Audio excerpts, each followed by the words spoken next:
শহীদ ও মুক্তিযোদ্ধার সঠিক তালিকা প্রণয়নে রাজনীতিকরণ হয়েছে বলে জানিয়েছেন প্রধানমন্ত্রী তারেক রহমান।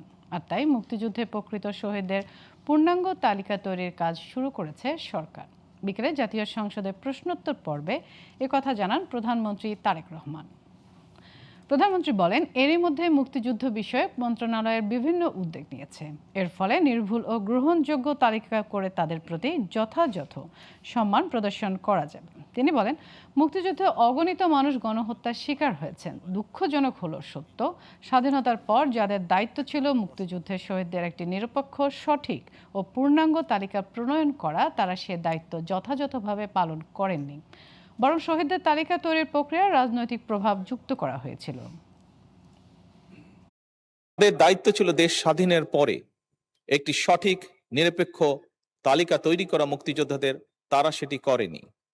পরবর্তীতেও বিভিন্ন সময়ে এই লিস্ট তৈরিতে বিভিন্ন রকম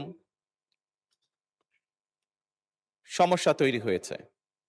বর্তমানে সরকার চেষ্টা করছে বিভিন্ন বিশেষজ্ঞদেরকে নিয়ে যাতে আমরা একটি পূর্ণাঙ্গ সঠিক মুক্তিযুদ্ধের তালিকা, মুক্তিযোদ্ধাদের তালিকা তৈরি করতে পারি।